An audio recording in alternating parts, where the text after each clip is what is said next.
Talk 1580, and we don't black down.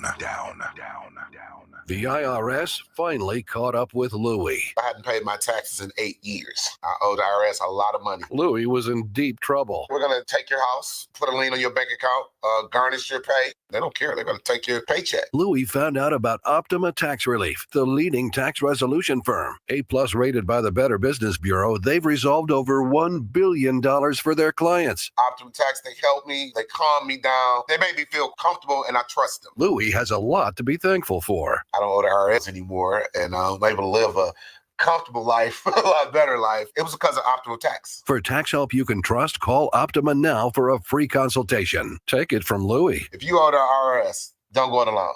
Give Optima Tax a call. They can help you. Call 800-919-9077. 800-919-9077. 800-919-9077.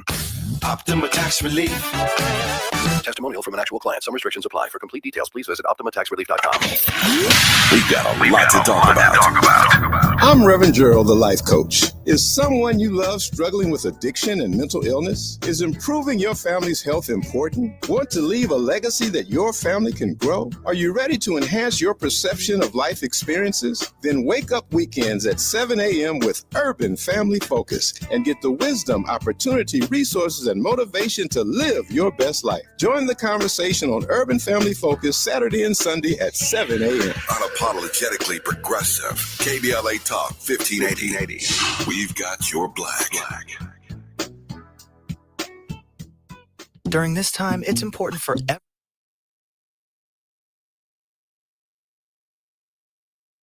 Now back to more of Jesse Jackson Jr. on KBLA Talk 1580.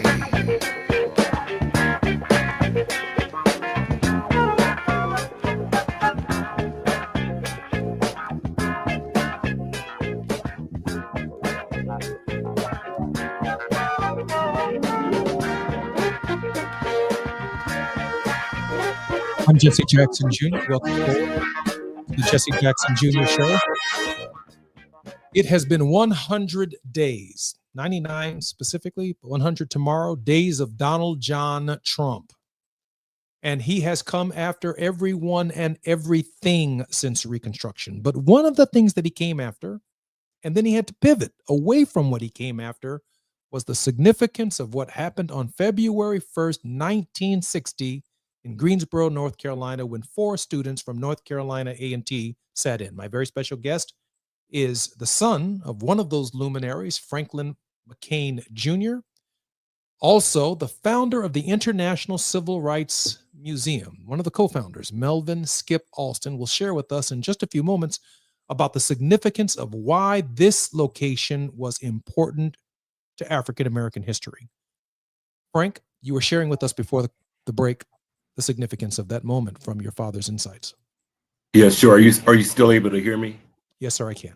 Okay, great. So what I was going to say really is that, their act was really to challenge the very system of racial injustice that told Black people during that time and place, to stay in your place, and that perhaps we were less than in some way. So for my father, it was about dignity. I think he used it. He used to say he felt more like a man on that day than ever before in his life. And as his child, that has always stayed with me. The sit-in sparked a wave of protests across the South that eventually spread across the nation. It helped young people find their voice and showed the power of nonviolent resistance. It's a reminder that courage doesn't always look like shouting or fighting. Sometimes it just looks like 4 young boys quietly taking a seat to stand up for what's right. And I think the brave action of those 4 teenage boys changed the course of America. So that moment and my father's role in it showed me that one act of bravery can inspire a movement and that ordinary people can shape the course of history. It is indeed inspiring. One of the great moments, not only of the civil rights movement, but of American history itself. Skip Alston, you had to have been shocked when you heard the news from the press and the myriad of calls that you received, that the items that you had sent, a piece of the lunch counter, a number of the stools to the Smithsonian's, were going to be returned to Greensboro, North Carolina. What a shocking moment that had to be against the backdrop of what Frank McCain just said. Well, as Frank said, it was very shocking to me for them to even think about not trying to celebrate what happened in 1960, February the 1st, right here in Greensboro. And I just said, what moment are we living in at this particular time that someone want to erase history and not celebrate what really happened and spared the people to have the courage to not only sit down for justice, but to stand up for justice. That same movement inspired SNCC, Julian Bond, and all of those folks, civil rights leaders, to form SNCC in order to carry out the riots throughout the country, in order to protest segregation throughout our country. A lot of people gained the strength and the courage based on what those four young men did on February 1st, 1960, right here in Greensboro, North Carolina. And again, like I said, Martin Luther King Jr. himself, he said things had gotten kind of stagnated over those past years since Rosa Parks sat down on the bus in Montgomery, Alabama. And he said when those four young men sat down in Greensboro, that ignited the modern day civil rights movement. And then we had your father to come on in 1963 at A&T State University, keep on the spirit even further. So what happened there really ignited people from all over the country and all over the world to stand up for freedom, justice, and equality, and knowing that they can make a difference by just doing a simple thing of denial, of sitting down in a lunch. Skip, let me throw this out there, because in this moment, you speak of the Student Nonviolent Coordinating Committee and how it inspired their actions. And when I think about the present administration taking on Harvard, taking on colleges and universities, disrupting protests, sending students who've come here to get their education and degrees, but also can speak out in America in ways that they could not speak out in their own countries, and they chose to come to the United States.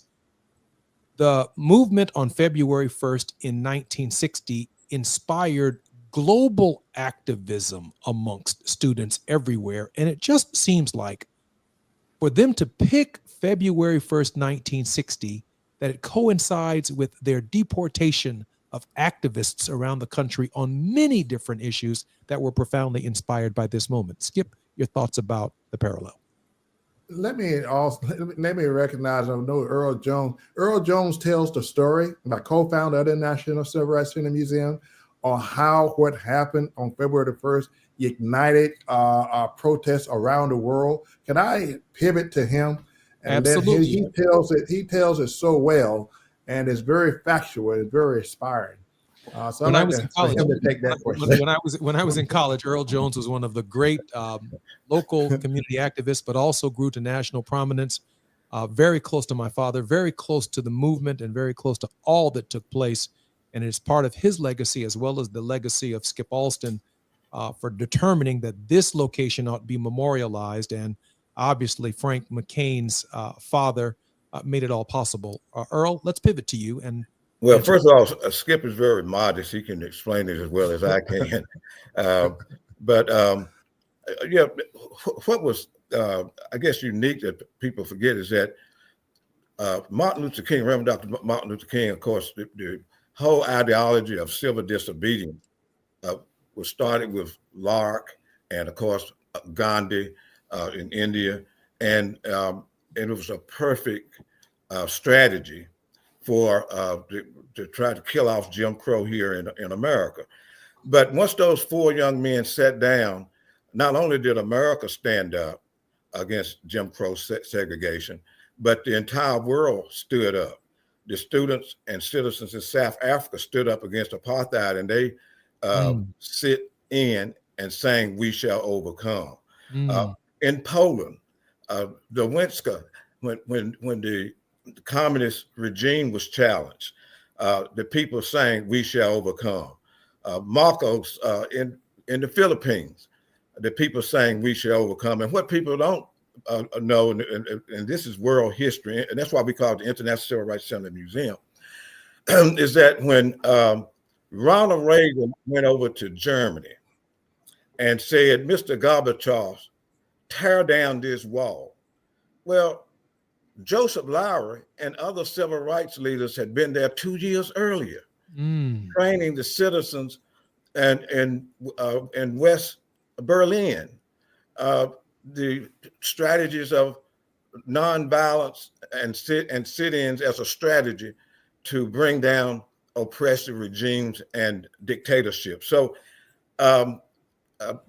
people will ask me, well, why you name it the International? What we named the International Civil Rights Museum? Well, that's why, because and today is impacting on world events. From my understanding, at least from some news reports I received this morning, I think there are some Congress folk in the U.S. Congress are going to utilize the strategy of sit-ins to protest the Republican budget. So this is from Occupy Wall Street to the U.S. Congress presently. This is a strategy that has been utilized over the past decades as a result of the 4 young men at North Carolina A&T State University, February 1, 1963, when they decided to confront Jim Crow, and they sat down at the lunch counter at Woolworth in downtown Greensboro. Frank, of course, he meant 1960. 1960, yeah. That's right. Hey, Frank, I mean, obviously it's a tremendous legacy, but given the times that we live in, I found it particularly interesting that of all of the exhibits in the African American History Museum at the Smithsonian, they came to the lunch counter and essentially said, this one goes first. Yes. How did you receive that? You know, it's you know, I'm not sure what's going on in Washington, D.C. right now. I mean, it feels like we're on a seesaw ride between removing it, removing it. So currently, I really don't even know where it stands. But it does seem like creating chaos seems to be a large part of the strategy these days. But the sit-in exhibit at the Smithsonian is not just, I think, a historical display. It's a living testament to the courage, the resilience, and the determination of young people who dare to challenge systemic injustice. To remove this exhibit would be to erase a critical chapter of American history that speaks directly to our nation's struggle for civil rights and equality. In Greensboro, during the sit-ins, you know, led by the 4 college students, my father and the other 3, ignited a nationwide movement that helped dismantle segregation. I think their story and others like it must remain visible, not just for Black Americans, but for all citizens. And as a reminder, and serve as a reminder, I think of the power of peaceful protest and civic action. So I know that erasing this exhibit sends a dangerous message that our government is willing to forget the uncomfortable truths of the past. I believe that our museums are for educating and not sanitizing history. And the sit-in exhibit belongs in the Smithsonian precisely where it is, because it challenges us to reflect on where we've been and how far we still must go. Skip, you know, I was I'm particularly moved by Earl's international focus on the significance of the museum, and obviously Frank's personal focus on the museum. But when we think about this museum in these final 2 minutes of this particular segment that we have, it inspired not just Black folks to protest, like Frank said.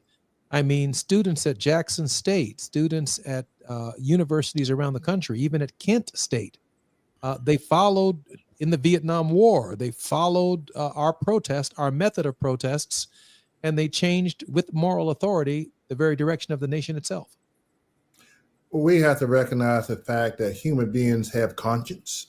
And when people see wrong things being done to ordinary people that are non-resistant and non-violent, that hits a core. I don't care if you're Black or white, Jew or Gentile, you're human. And that's what Martin Luther King Jr. and those 4 young men they appeal to the humanality of a person's heart, and to say that this people should not be treated like animals or beneath even animals. Okay, everyone has a heart, and everyone has a mindset that you should not be treating people a way that you wouldn't want to be treated, and that's what that sit-ins appeal to them. They didn't know whether or not they were going to be killed or what. They didn't know whether or not they're going to be carried out of that Woolworth building in body bags or what. But history showed that those types of things can happen to them if they defied the law of segregation. I found it particularly interesting as we get ready to come forward on the break. And of course, we'll come back with Earl Jones, Skip Alston, and Frank McCain. Earl Hilliard, I had the great privilege of serving with him in Congress. He represented the 4 little girls who had been blown up down in Montgomery, Alabama, and Birmingham, and that region of his congressional district. And so we're all part of the same family. But I find it particularly interesting that our international focus around that lunch counter, Frank, and Earl and Skip, doesn't get the credit for how much it actually impacts American history and not just Black history. In fact, Black history is American history. But when students are fighting the Vietnam War, when they're fighting in Gaza, when they're fighting apartheid, they're all fighting the same struggle. And it all started at a lunch counter in Greensboro. When we come forward, I'm Jesse Jackson Jr. You're listening to the Jesse Jackson Jr. Show. We'll come back and we're going to talk about this lunch counter. It's afternoon drive time with Jesse Jackson Jr. Only on KBLA Talk 1580.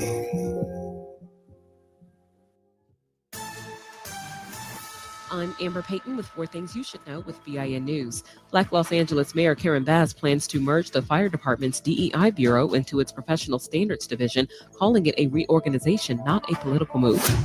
Home burglaries are up 450% in Altadena, California's Eaton Fire Burn Zone, a historically Black neighborhood, while rates in Pacific Palisades remain flat. Residents say security is unequal despite more patrols by the Sheriff's Department. Nearly 900 measles cases have been confirmed across 10 states, mostly in West Texas. The CDC says cases have tripled this year, and measles disproportionately impacts the Black community due to lower vaccination rates. And Alexis Herman, the first Black U.S. Labor Secretary, has died at 77. Nominated by President Clinton, she served from 1997 to 2001 and spent her career pushing for diversity and youth political engagement. Get BIN News on demand 24/7 on the iHeartRadio app.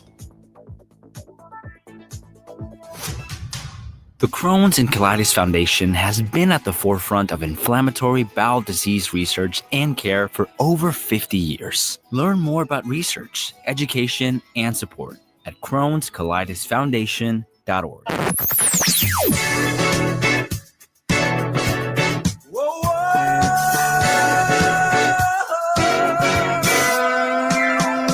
This is KBLA Talk 1580.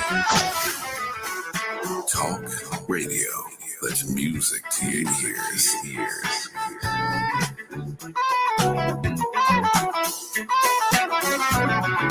We're unapologetically progressive. KBLA Talk 1580. We've got a lot to talk about.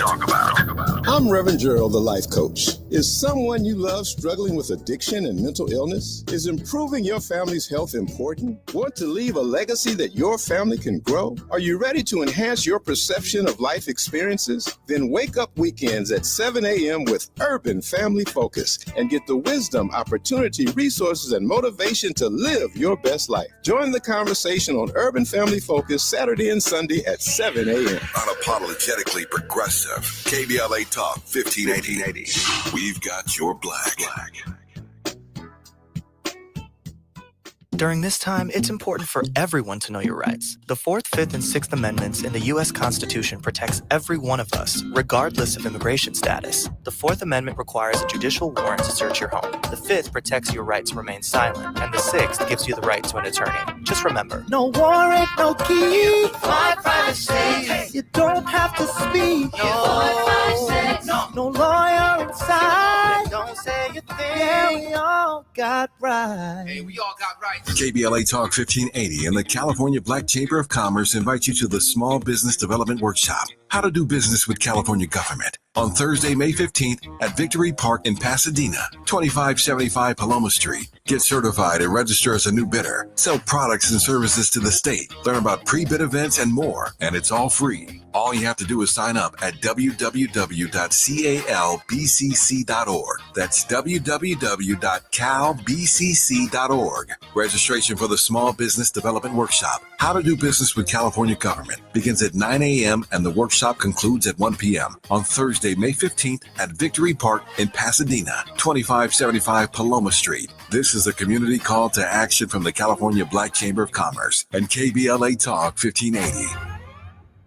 The Comedy Connection series featuring KBLA's Zoe Williams, the voice of reason, and the alpha male of comedy, Ray Grady. We're going to transform relationship disasters into stand-up material live at Inglewood's Miracle Theater on May 31st at 7 p.m. Pacific Standard Time. My clinical team will disclose all of your dating woes, while the alpha male of comedy, Ray Grady, has hand-selected supremely talented comedians to roast all of our tragic relationship choices. I dare you to bring your ex's phone number because Ray, he's going to text it live and the crowd will be sourcing emojis. Tickets are moving swiftly, so don't hesitate to grab yours at themiracleinglewood.com before I diagnose your dating history as a pre-existing condition. At Exquisite Family Mortuary, we know how overwhelming it can be planning a meaningful farewell for your loved one. Secure your peace of mind by calling Charlotte White at 323-577-5562. That's Charlotte White at 323-577-5562. From traditional funeral services to memorials to direct cremation, pre-needs, and more. Call Charlotte White at Exquisite Family Mortuary for Southern hospitality in Southern California. That's Charlotte White at 323-577-5562. Exquisite Family Mortuary is located nearby in Inglewood, California. Exquisite Family Mortuary, where your loved one becomes our loved one. At the tone, please record your message. You ready? Drop it! Mr. Tavis Smiley, preach it. Thank you, man. Politics in this country is crazy. You put things in perspective that even I didn't. The right is playing fast and loose with facts and scapegoating everyone under the sun, especially black and brown people. As a white man, I do not agree with this, and I am on my black and brown brothers and sisters' side. Fight the good fight. You know that I am part of the resistance. Let's fight the power. Our freedom of speech is freedom of death. We got to fight the powers that be. KBLA Talk 1580. We've got your black. You're listening to Jesse Jackson Jr. on KBLA Talk 1580.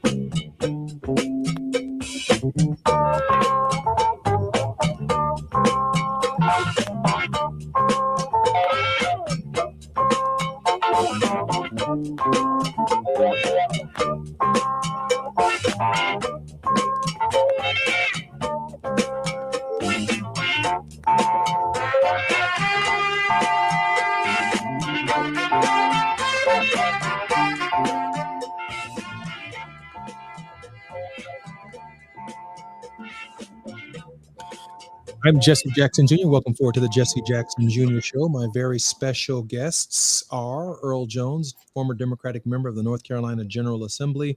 Jones is a lawyer, publisher, newspaper owner from Greensboro, North Carolina. He owns and publishes the Greensboro Times, which focuses on the African-American perspective, and co-founded Greensboro's International Civil Rights Museum and Center. It is amazing.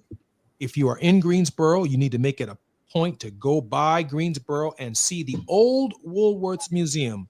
And it starts in the earliest periods of our history as African Americans, and it moves all the way up to the significance of February 1st, 1960. He co-founded the museum with Melvin Skip Alston.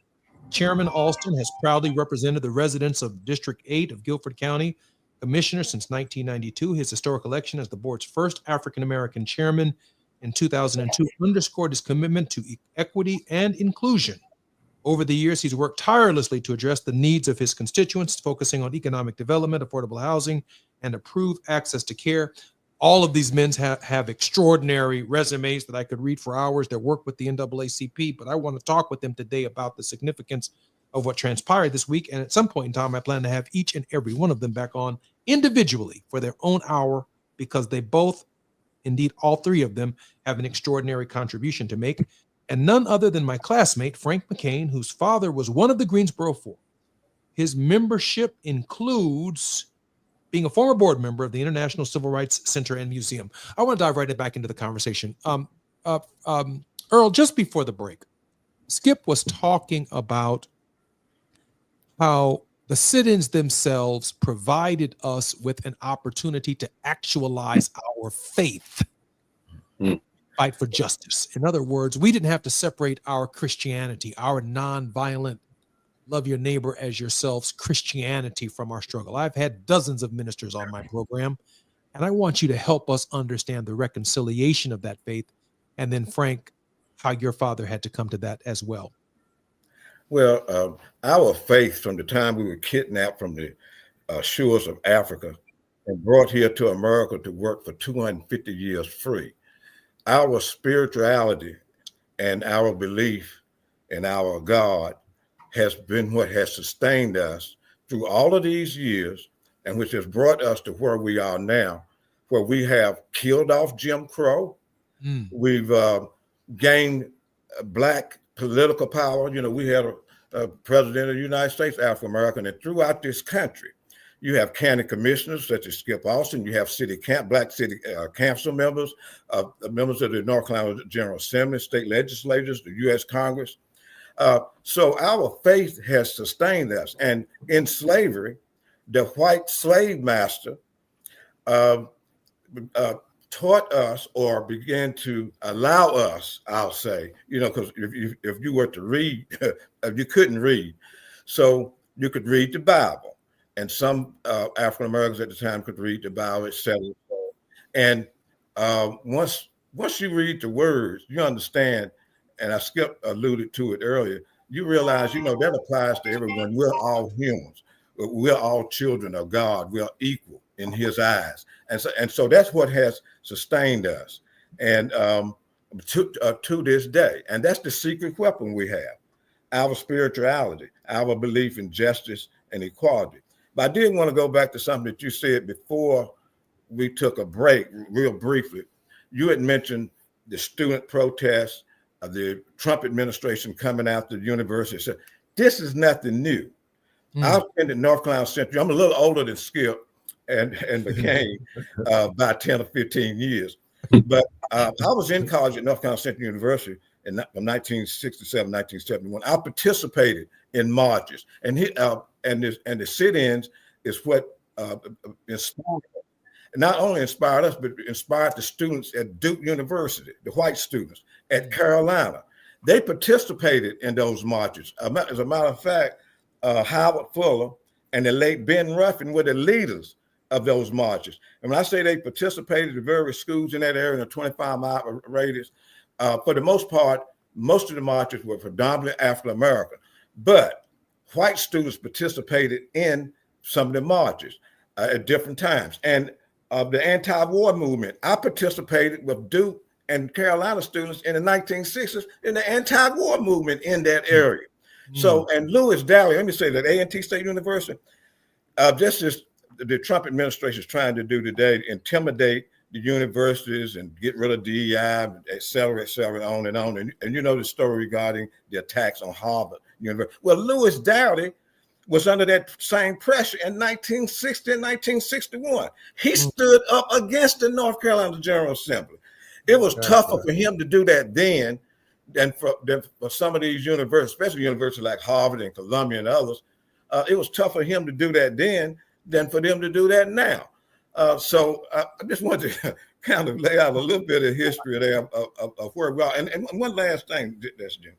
Go right ahead. The Black students at Duke University took over the administration building. the students at North Carolina Central University, the students at Duke University, we all went over to Duke, stood on the steps and wouldn't let people come in. The National Guard 2 or 3 days later came up and just beat people down. It's documented. Beat people down and primarily beat the Duke students. And about 2 or 3 days later, the parents of those students from New York, Chicago, throughout the country came down to Durham and Duke and were able to get all the different trainings. Here's my point. Howard Fuller and Ben Rufford started pulling the black students. I was one of them off the steps. And I was confused and upset about it at first. And then when the National Guard came up, they beat those students. It was 99% white students on those steps.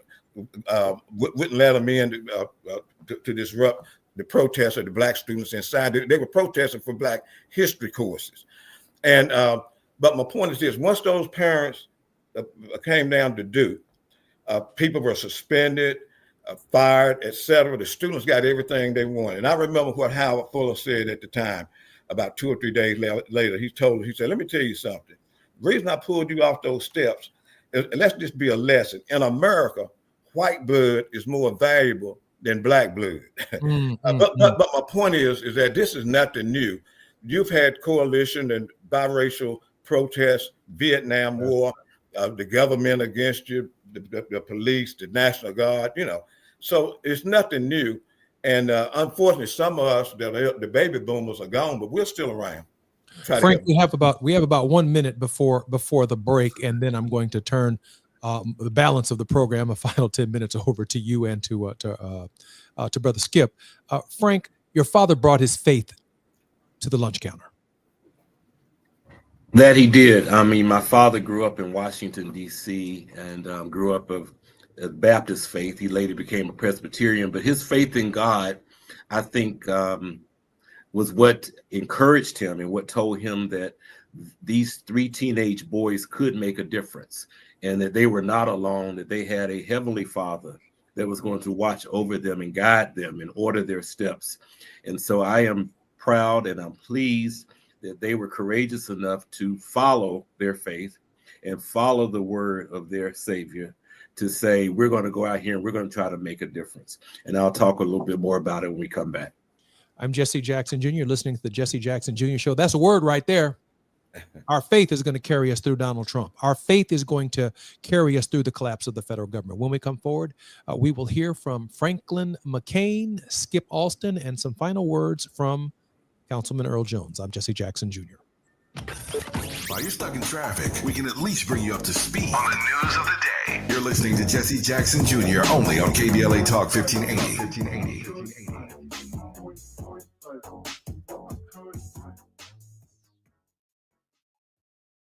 Attorney advertising. Prior results do not guarantee future outcomes. Founded in Los Angeles in 1986, litigation powerhouse Quinn Emanuel has deep roots in the Los Angeles community. Since 2007, we have litigated some of the largest fires on the West Coast. We are proud to be the only AmLaw 100 firm in the country to represent wildfire victims, giving affected individuals, families, and businesses the same focus and individualized attention we devote to our Fortune 500 clients. BTI Consulting has repeatedly recognized Quinn Emanuel as among the 4 law firms in-house counsel least likely to oppose in any litigation, and we are often deemed the most feared. And after securing over $80 billion for our clients in various matters firm-wide, we understand why. If you have been affected by the recent wildfires in Altadena and the Palisades and would like to discuss your situation further, please contact wildfire support at QuinnEmanuel.com or call us at 213-443-3050. Quinn Emanuel is proud to sponsor Conversation Live Altadena Rising with James Farr on KBLA Talk 1580. Attorney advertising. Prior results do not guarantee future outcomes.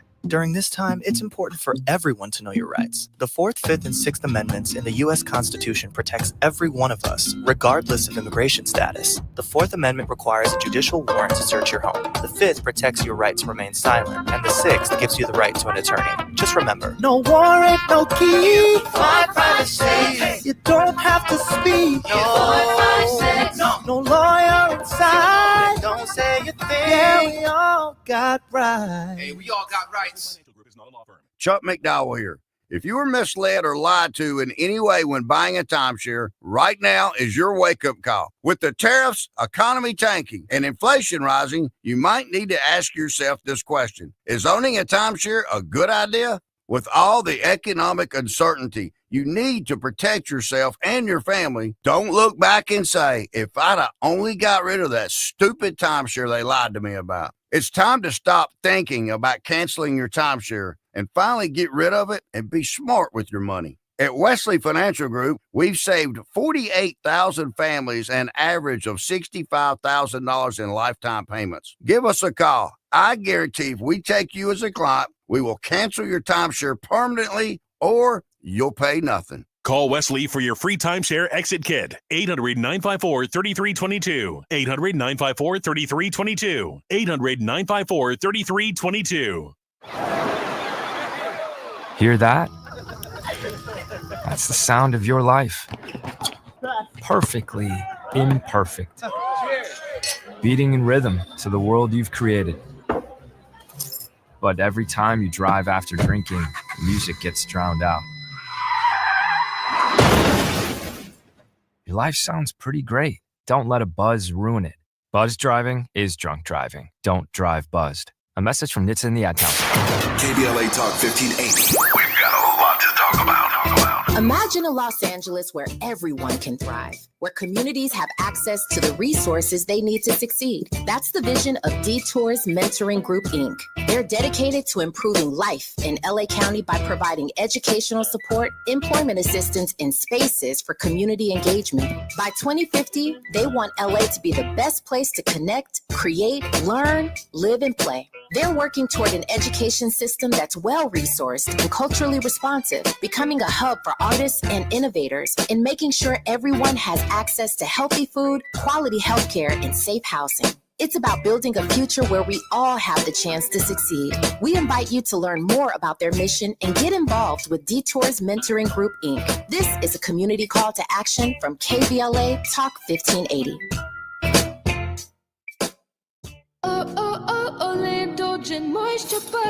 It's me, Olay Indulgent Moisture Body Wash. I see those dry elbows, baby. But don't worry, get moisturized right in the shower. So hydrated you can skip the lotion after. Don't wanna see it dry no more. Skin so moisturized with body wash. Look at you now, no more dry skin. Your skin gets the moisture it craves with Olay Indulgent Moisture Body Wash. The revolution will not be televised. What's up? It is Killer Mike, also known as Michael Render, and I'm encouraging you to listen to more, not less, of Truth Time with Dr. Cornel West and Senator Nina Turner on KBLA Talk 1580.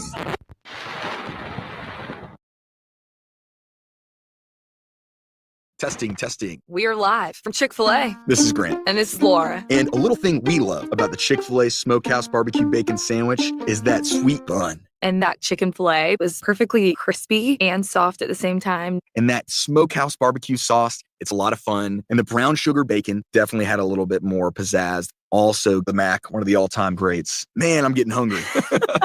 Order the Smokehouse Barbecue Bacon Sandwich and our Coca-Cola on the Chick-fil-A app for a limited time. Real guests paid for their testimonials. Now back to more of Jesse Jackson Jr. on KBLA Talk 1580.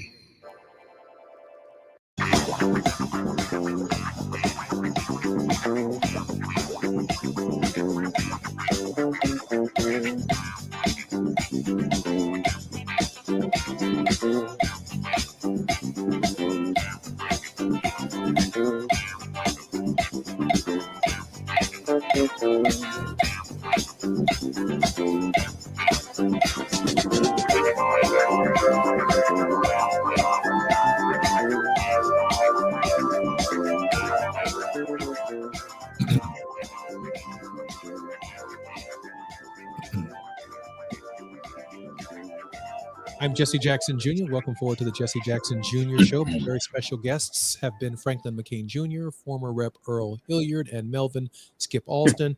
Gentlemen, I am coming to Greensboro to set up the Jesse Jackson Jr. Show in the lunchroom sometime in June or July, and all of the guests are going to be provided by Skip Alston and Earl Jones. We're going to go through this history. We're going to go through the museum. We're going to share it with the United States of America. I'm really excited about that. Now, we're at that part of the program because I have so many guests today, where I always ask our guest to conclude on a word of hope. And since I have 3 guests, I'm going to divide the time. Let me begin with you, Frank. Frank, your family made an extraordinary contribution. You've continued a great legacy. And we're so grateful to you, to your family, to your consciousness. Frank, what does it mean in this era to keep this museum alive and to keep the legacy of your family alive? So I want to go back on that thing we talked about with faith. Faith has been our backbone since the beginning of time, and it has carried us through some very difficult times. And I don't think this period will be any different. But I do believe that it is a time where we can no longer be silent. And I think being silent is an endorsement, and we do not need to be endorsing what we're seeing. I don't think we just sit back and say nothing when anyone attempts to erase our history because it makes them feel uncomfortable or doesn't align with their personal agenda. There are many takeaways from our history that I know we aren't and probably shouldn't be proud of, but the reality is that it happened. You can't whitewash, you can't blackwash, you can't Native American wash, you can't Jewish wash, et cetera, et cetera, et cetera, the history of any group or population of people, nor should any of us want to, unless you have an agenda that is based on untruths, fiction, deception, or straight out lies. I think we are smarter, wiser, and more decent people than that. So as a black man, the civil rights movement, I know, greatly influenced the opportunities I've been afforded in my life. So to hear that our government, who is supposed to be for all the people, wants to erase some of us from history books like we never existed, makes the hair on the back of my neck stand up. I'm sure that my father and others who are turning over in their graves saying, what in the world is happening and why in the hell are you letting it happen? So many of you know the history of the sit-in movement and the courageous acts of numerous other people who fought for equal rights. So today's action by our political leaders to pull out an eraser big enough and wide enough in an attempt to negate the sacrifices made by all our ancestors and others is extremely appalling. And I think we must preserve the full story of America, not just for the parts that are easy to accept. Wow. Thank you, Frank. Skip all. Well, let me say, Jesse, thank you again for inviting all 3 of us. I'm proud to be a part of this group. When Woolworth closed the store here in Greensboro in 1993, Earl Jones and we decided that we had to do something in order to protect the history that happened in that building. And when the Smithsonian called us in 1994 and offered to buy a piece of the lunch counter, we said, well, it's not for sale, but we will give it to you.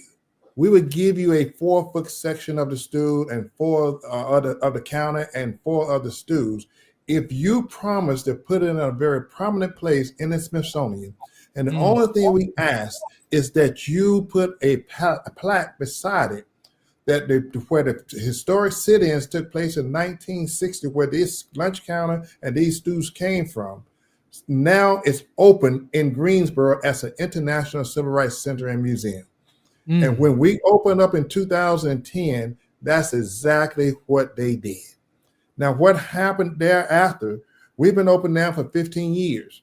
But now, as of December of last year, we were awarded as a National Historic Landmark for all the world to see. And next 3 years, we're going to be trying to get a UNESCO designation so that all of the world will be able to see that this was a place where history was made and the world was changed when those 4 young men from North Carolina A&T State University sat down at that lunch counter in Greensboro, at the Woolworth Lunch Counter in Greensboro, North Carolina. And they would look back on what they did in 1960 and call their names blessed. for all of the world to stand up and celebrate, and for the next generations yet unborn will be able to thank those 4 young men for sitting down so that they can now stand up for freedom, justice, and equality. Earl, our final 2 minutes. Well, I had quite a bit to say, so I'll try to be brief. First of all, I also would like to thank you, Jesse Jr., for inviting us to this forum this afternoon. I really appreciate it. Also, I want to express some appreciation, Jesse Jr., for you and your family, and Franklin McCain, you and your family, because unlike some other groups in America, our legacy and you all's family's legacy have been leaders in ensuring that racial oppression is overcome. And that's not an easy thing, because Franklin, your daddy could have been killed. I see. Unlike other movements, the women movement, I don't remember anyone being assassinated, but your father could have been killed. And Jesse Jr., I know of certain threats that was made to your father, especially during the time he was running for president. So I think we have to step back sometime and recognize those individuals who led us, who their families sacrificed. Hey, Martin Luther King's children are here now. They don't have a father. Okay. Cleveland Sellers was shot in South Carolina leading a protest, and he was part of our Greensboro family back in the 80s. And so my point is that there have been a lot of sacrifice, not only the leadership of you all's fathers, but also, the grassroots African Americans. But you need that leadership, because with courage and bravery to inspire people to move forward. And the reason Dr. King and, of course, Malcolm X were assassinated, because they say, once you cut off the head, the body will die. Earl, I gotta did die. I gotta end it right there. I'm Jesse Jackson Jr. You've been listening to the Jesse Jackson Jr. Show. We're going to Greensboro, North Carolina. We're going to flush all of these issues out. I can't wait until then. Until next time. When you can come. Welcome. KBLA 1580 Santa Monica. I'm Amber Payton with 4th